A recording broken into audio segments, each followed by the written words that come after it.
Easy way to learn এর পক্ষ থেকে আবারও স্বাগত।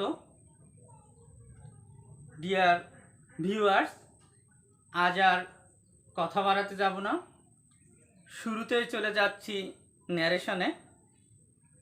আজকে ন্যারেশন নিয়ে আলোচনা করব।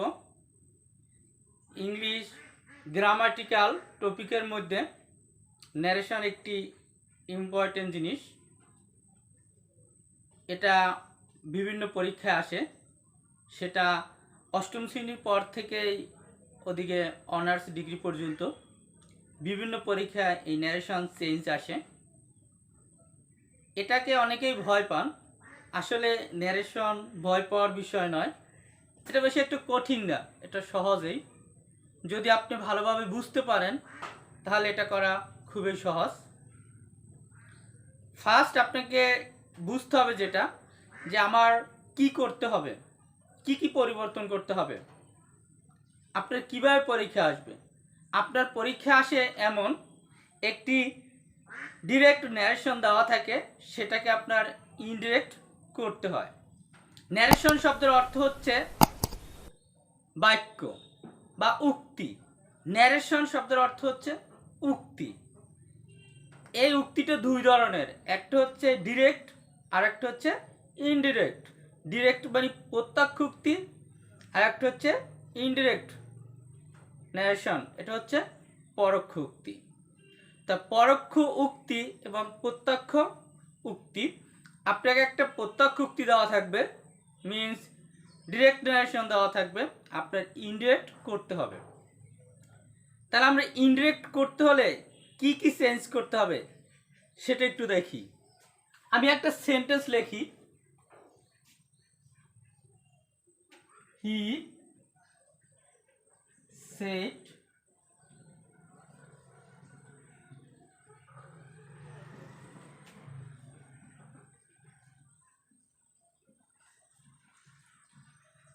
He said I am happy. একটু দেখে নিয়ে এই সেন্টেন্সটার মধ্যে কি রয়েছে। এটা ইনভার্টেড কমার পূর্ব পাশে শুরুতেই ইনভার্টেড কমার পাশে এখানে যে ভার্বটি রয়েছে এটাকে বলা হয়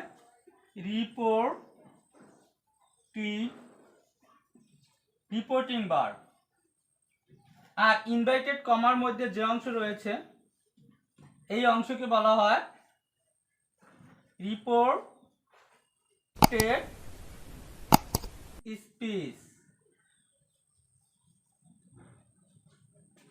এটা হচ্ছে রিপোর্টেড ভার্ব, আর এটা হচ্ছে ইনভার্টেড কমার মধ্যে যে অংশ এটা হচ্ছে রিপোর্টেড স্পিচ। আমাদের আর এই যিনি কর্তা, যিনি সাবজেক্ট, সে হচ্ছে রিপোর্টার। আমাদের কাজ হচ্ছে এখানে এটা ডিরেক্ট দেওয়া আছে, এটাকে আমার ইনডিরেক্ট স্টাইলে করতে হবে। এই ন্যারেটিভ স্টাইলটা করতে হবে আমাদের ইনডিরেক্ট, এখানে ডিরেক্ট দেওয়া আছে। তো ইনডিরেক্ট করতে হলে আমার যেটা প্রয়োজন, যা আমার করা দরকার, ফার্স্ট আমার এখানে একটা রিপোর্টিং ভার্বটাকে সেন্টেন্স অনুযায়ী চেঞ্জ করে নিতে হবে। সেন্টেন্স অনুযায়ী এটা কোন সেন্টেন্সে আছে, এই ইনভার্টেড কমার ভিতরে যে অংশ আছে সেটা লক্ষ্য করে এখানে একটি ভার্ব বসাতে হবে, ইনডাইরেক্ট গিয়ে একটি ভার্ব বসাতে হবে। এটা কোন সেন্টেন্স আছে সেটা দেখে এরপর ইনভার্টেড কমা উঠে ফেলতে হবে। আর ইনভার্টেড কমা উঠানোর নিয়মে এখানে একটি কনজাংশন আনতে হবে। এরপরে সাবজেক্টটা চেঞ্জ করতে হবে। এরপরে আমার এইটা টেন্স চেঞ্জ করতে হবে। কিন্তু টেন্স চেঞ্জ করার ক্ষেত্রে একটু জানা উচিত, সেটা হচ্ছে যদি প্রেজেন্ট টেন্সে হয় তাহলে টেন্সের পরিবর্তন হবে না, যদি ফিউচার টেন্সে হয় তখনও টেন্সের পরিবর্তন হবে না। যদি রিপোর্টিং ভার্বটি পাস্ট টেন্সে হয়, আবার মনে রাখুন, যদি রিপোর্টিং ভার্বটি পাস্ট টেন্স হয় তাহলে এই পাশে ইনভার্টেড কমার ভিতরে যে সেন্টেন্সটি থাকবে সেটি পাস্ট টেন্সে নিতে হবে, আর অন্য কোনো টেন্সে ফিউচার এবং প্রেজেন্ট টেন্সে যদি রিপোর্টিং ভার্বটা থাকে সেক্ষেত্রে কোনো পরিবর্তন আসবে না।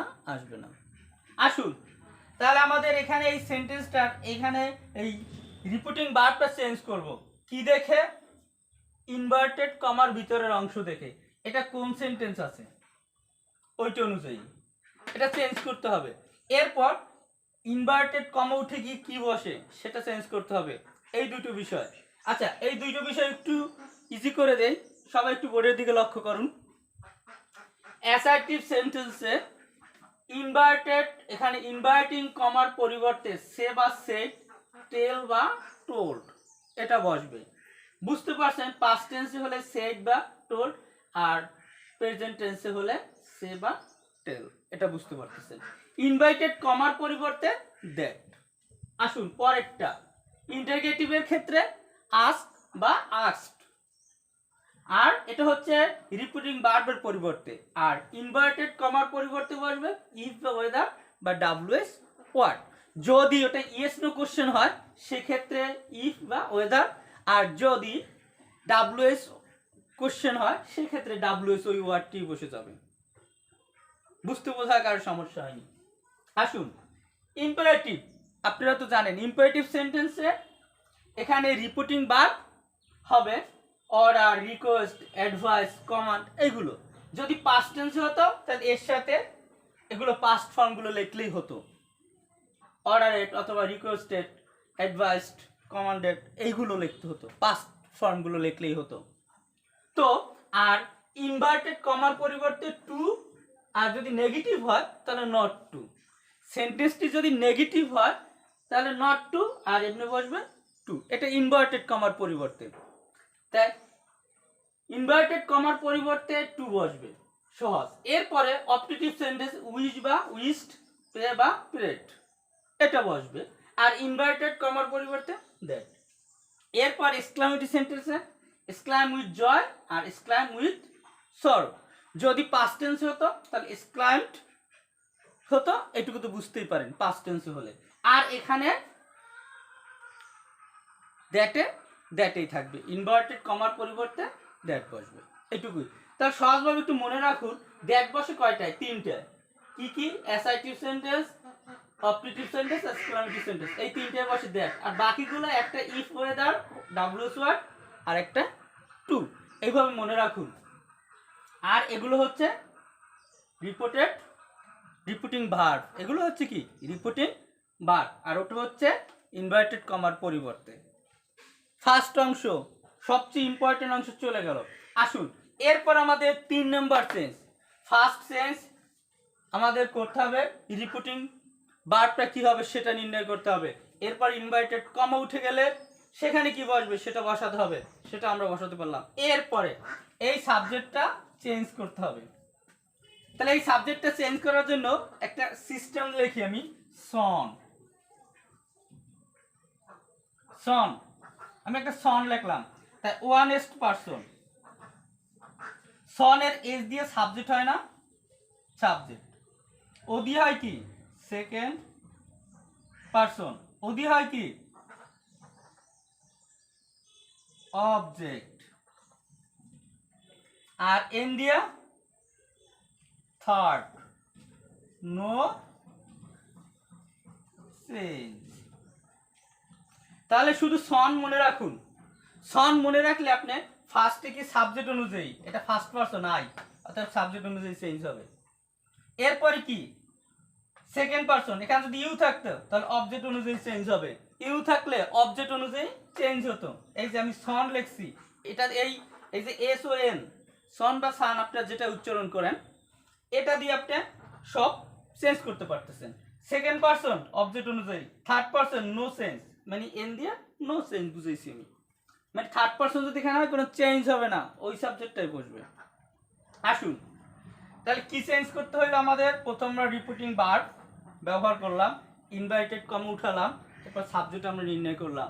এরপর আর একটা বিষয় থাকে, সেটা শুধু পাস্ট টেন্স যদি রিপিটিং ভার্বটা হয়। যদি পাস্ট টেন্সে হয়, রিপিটিং ভার্বটা যদি পাস্ট টেন্সে হয় সেক্ষেত্রে যে পরিবর্তনটা আসবে বিশেষভাবে মনে রাখতে হবে, যদি রিপিটিং ভার্ব পাস্ট টেন্সে হয় তখন শুধু টেন্সের পরিবর্তন, তখন শুধু টেন্সের পরিবর্তন। দেখে দেই সহজভাবে। যদি থাকতো সিম্পল প্রেজেন্ট, সিম্পল প্রেজেন্টে আপনি করতে হবে past simple past, simple past. Simple present থাকলে সিম্পল পাস্ট। তাহলে বোঝা যাচ্ছে কিভাবে পাস্ট করতে হবে। সব কয়টা প্রেজেন্ট টেন্সে যে কয়টা আছে, সব কয়টা প্রেজেন্ট টেন্সে ওইটা শুধু পাস্ট টেন্সে নিয়ে যেতে হবে। তাহলে কেমন হয় সেটা? সেটা হচ্ছে সিম্পল প্রেজেন্ট থাকলে সিম্পল পাস্ট, প্রেজেন্ট কন্টিনিউয়াস থাকলে পাস্ট কন্টিনিউয়াস, প্রেজেন্ট পারফেক্ট থাকলে past perfect, present perfect continuous থাকলে পাস্ট পারফেক্ট কন্টিনিউয়াস। খুব সহজ। আসুন এইটুকু, যদি প্রেজেন্ট টেন্সে থাকে ওইটা পাস্ট টেন্সে নিয়ে যেতে হবে। যদি পাস্ট টেন্সে থাকে তাহলে কি করতে হবে? যদি পাস্ট সিম্পল পাস্ট থাকে, সিম পাস্ট, সিম পাস্ট যদি থাকে তাহলে লিখতে হবে পারফেক্ট, পাস্ট পাস্ট পারফেক্ট। এরপর যদি কন্টিনিউয়াস থাকে, পাস্ট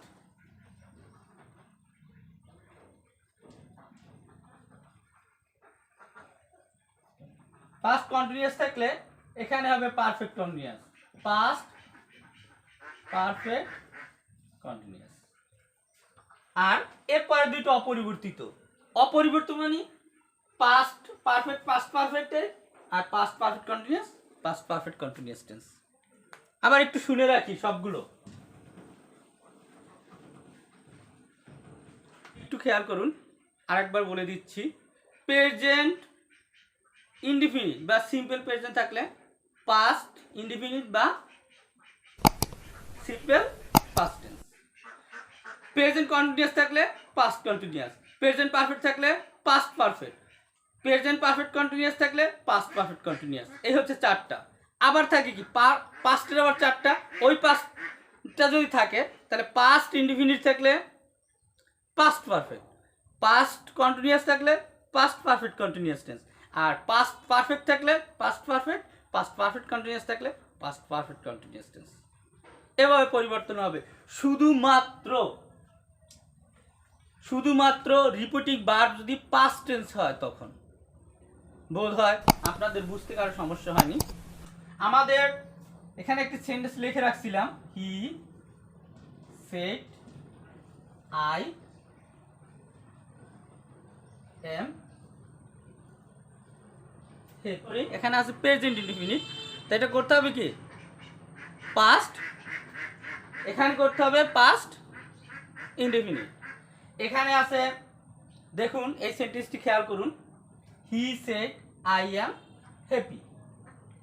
এখানে রিপিটিং ভার্ব পাস্ট টেন্সে, অতএব এই অংশ পাস্ট টেন্সে করতে হবে, এই অংশ পাস্ট টেন্সে করতে হবে। কিভাবে করব? হি রিপিটিং ভার্ব একটা বসাই আমরা, told, he told, ইনভার্টেড কমার পরিবর্তে এটা কি সেন্টেন্স? অ্যাসার্টিভ। অ্যাসার্টিভ কি? দ্যাট।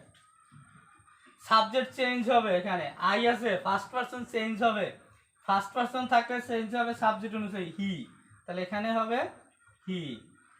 এম আছে, এম এর এখন এখানে আই এম হ্যাপি, এটা আছে প্রেজেন্ট ইনডিফিনিট, তা আমার এটা করতে হবে past indefinite, I he was happy. শেষ। কত সহজ। He told that he was happy, সে বলছে যে সে সুখী, সে বলছিল আমি সুখী, ওইটি ছিল ডাইরেক্ট, এবার হচ্ছে ইনডিরেক্ট। এটা ডিরেক্ট ছিল, এটা হচ্ছে ইনডিরেক্ট। It's okay. আসুন এবার আমরা কিছু মৌলিক বিষয়গুলো দেখি শুধু মনে রাখার জন্য।